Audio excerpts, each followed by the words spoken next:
Hello, everybody. Good afternoon. Oh, hell, it's nighttime. So I hope everyone is doing well.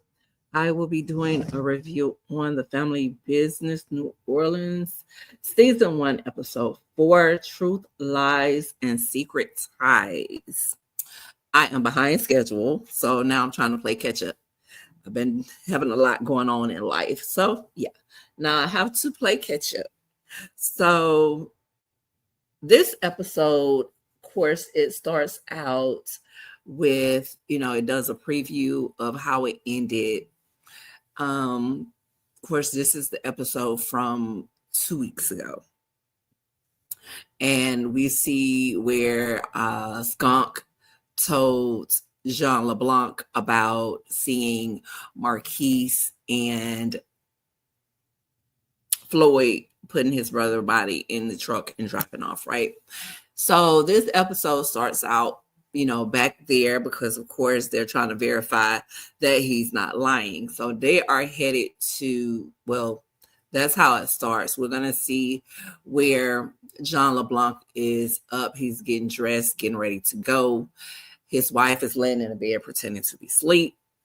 He goes downstairs. Of course, Saint is down there waiting on him, gives him his weapon. He goes to the mirror, tells his brother, or he speaks into the air about he was a bad brother to his brother before he passed, but he promises he's going to make it up to him. Goes outside, of course, they get in the car. He tells a group of the Crescent Boys to go find, they're all going to the Blues. They're going to talk to Big Shirley. So we will then see, while they're on their way to see Big Shirley, we're going to see, Crazy Larry and his wife getting their freak on. So he got his little freak on. He's confused. He's trying to figure out why it is that Big Shirley hasn't, asked for help from the family. And of course, she lets him know that Big Shirley didn't ask for help. It was actually the son, Marquise, that asked for help. We'll see where Floyd wakes up with his voodoo lady. And then we're going to see where Curtis cooks breakfast for the family. And, everybody's in there eating breakfast, talking about how good the food is. In walks Nene, looking all disheveled and, with her clothes on from the night before. Of course, Curtis want to know who she was with all night. She looked like she been rolled hard and put away with. That's what she looked like. She looked like she got her freak on. Man, Crazy Larry busted Nene wide open. He told her ace up out the frame. So there's that. Anyway, she tells Curtis that, she's never done anything to disrespect their father. So, don't be coming at her sideways like that. Of course, she basically curses him out. Then she goes upstairs. Lauren said, she don't mind that her mom done went and got her freak on somewhere. She don't mind. She ain't mad. And so everybody's like, they glad she had a good time. She's telling Curtis, mom has, she has, sacrificed a lot for them. So if she getting her freak on, let her get her freak on. But little do they know, she didn't get her freak on. However, she got it over there. Dad. She did it with her husband. She ain't out there cheating, y'all. She was with her husband. She was with her husband, y'all. Y'all leave that lady alone. She was out there with her husband. Anyway, we're gonna see where some guy named Gabriel, he's introduces himself to Big Shirley after she pulls up to the club or the casino. And he lets her know that he's a developer. And she tells him, she's been visited by a lot of developers, but he's the first Black developer to ever come see her. But she also lets him know that the club has been in her, or the casino has been in her family for 150 years or whatever the case may be. And it is not for sale. And he tells her that he's there with a purpose, but his purpose was not for purchase of the club. And he lets her know that he's there for her. Of course, she doesn't remember him. She pulls a pow on him, telling him to state his business or get out of her club. And he gets ready to walk out, and before he walks out, he starts talking. He's telling her about Big Sam's. So she worked, back in the day, she worked at Big Sam's. She was old call girl, old woman of the night, old street walker, one of them old hoes like old doggone Chippy. So everybody was a hoe back in the day. But anyway, he lets her know that she was his first, and she put that thing on him and turned his young ass out. So basically, he's there because he's gonna reach a milestone birthday, and he wanted to have that experience one more time, and he's willing to pay $100 grand for it. So now, because he said that was the best night of his life. So now, of course, she's offended. She's pulled out the pile. And right when she getting ready to cuss and fuss and all that other good stuff, Cousin Mo runs in telling her that Jean LeBlanc and the Crescent Boys done pulled up. So basically she tells him, hey, you got to get out of here. You got to get out of here now. And so she was like, what did you say to her? You either offended her or you threatened her or something like that. But either way, she says it's a shootable offense. So he needed to get the heck up out of there. He does leave, but before he leaves, he lets her know that she will be seeing him again because he go get what he want. Big Shirley, I don't know what you put on that man. I don't know if you licked his butt, his balls, or what, but probably because he was a virgin. That might be it. But whatever it is, you done turned this man out, and he back trying to get his groove on. Man, for $100 grand, the man said he want to, he want to give you a little piece. But anyway, we're gonna see where Floyd. I said earlier, Floyd woke up with his little voodoo lady, right? Then he left his chicken foot. He left his chicken foot, and he went to play golf or wherever the heck he went. While the crew is outside waiting on John LeBlanc, because John LeBlanc has now pulled up at the Blues, and he went in to talk to Big Shirley. But while they're going in, Prince happens to look up, and he see Lauren coming from a side of the building. So he runs to talk to Lauren. He asks Lauren if he can take her out. Of course, she eventually agrees, and she tells him that she'll meet him there. And that's basically it with that. Then after that, we're gonna see when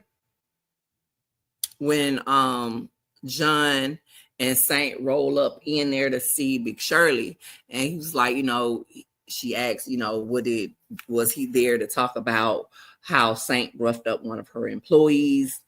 And he tells her that a little birdie told him that her brother was at the Blues the night he died. And she was like, yeah, he was here because he liked, to play poker. And he also tells her that same little birdie told him that he saw Floyd and Marquise putting his brother's body in the back of the truck. So, of course, she denies it, tells him that she has a video of his brother leaving the club alive and well. And she wants to know who around there telling lies on her family. And he was like, he wants to see the video. She said, you can see the video once you bring her the person that's around there lying on her family, because when people get that kind of information, it could be bad for business. Of course, he agrees with her, and they leave. And Once they get outside, he says something is telling him that Big Shirley is lying, and they are now going to go find Floyd and Marquise. So half of the Crescent people are going to go look for Floyd, and the others are going to go look for Marquise.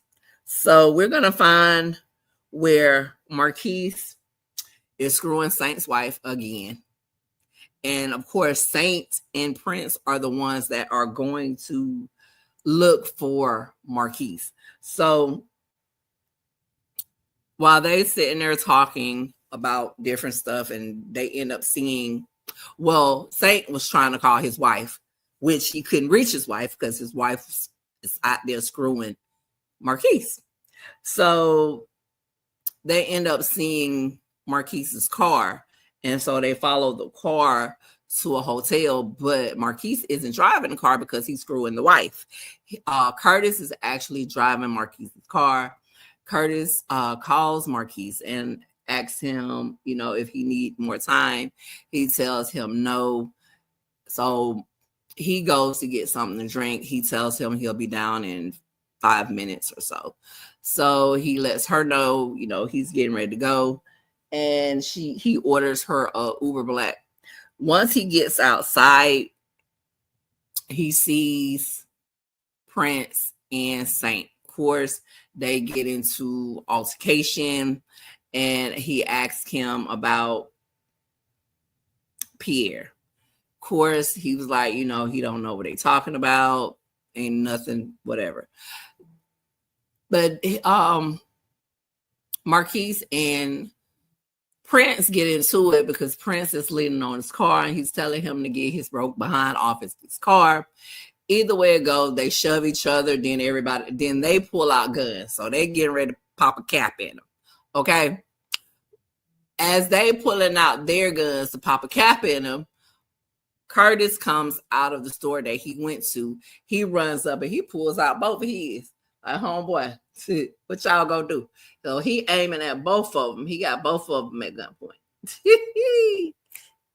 Get him, Curtis. Get him, Curtis. Get him, Curtis. Get him, Curtis. Anyway, he was like, you good, cuz? And so Saint is like, so this your cousin? Yeah, that is. And it's like, if I wanted to shoot your cousin, I would have did it already. I was just trying to stop whatever was going on with him and my brother. Okay, cool. Then he asked the question of, if he had anything to do with Pierre. Of course, Marquise says he doesn't. Saint says, okay, I'm going to go back and I'm going to tell John what you said. Okay, cool. Then he tells Curtis. See, he don't know that. He don't know nothing about these doggone, he don't know. Excuse me. He don't know nothing about these Duncans for real. He don't know nothing about these Duncans. All he know is the people down there in New Orleans. He don't know nothing about these Waycross people. He don't know nothing about them New York people. He don't know he really messing with some thugs, some gangsters, some killers. He don't know that.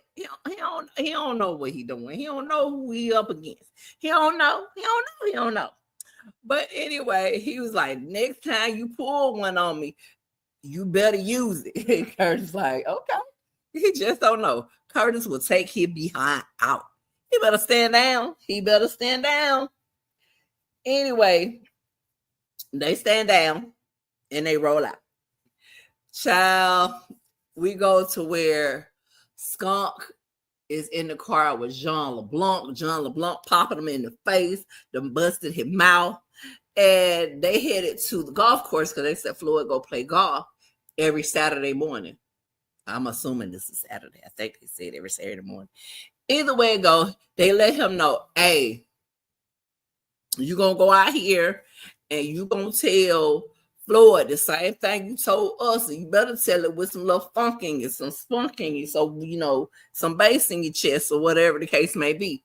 So Skunk is like, he don't want to tell Floyd now because he ended up telling all the business because he done told that Floyd done killed Eric and some other dude, which of course he did, but ain't nobody heard nothing about that. So they don't know. He got no proof Floyd did it.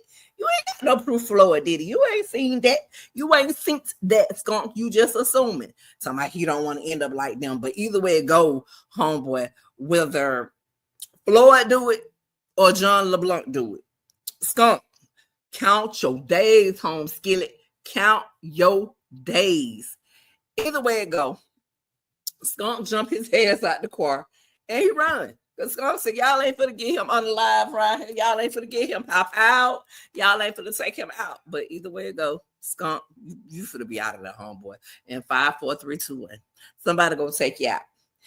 Either way it go, now they at the golf course running around looking for, well, of course they shot at him, but they didn't get him. I guess he jumping and skipping and hopping and got out of there. So they shot at him. It didn't do any good because they didn't get it. So now they're running around the golf course and they looking for Floyd. So they see him over the hill. There he is. There he is. So they conversion trying to get to Floyd. And John LeBlanc pulls out his little gun and he cocks the trigger and say, Floyd got questions to answer because somebody ain't going to leave here alive. Bang, bang, bang. Well, they didn't do the bang, bang, bang. That's just me. But that's how the episode is.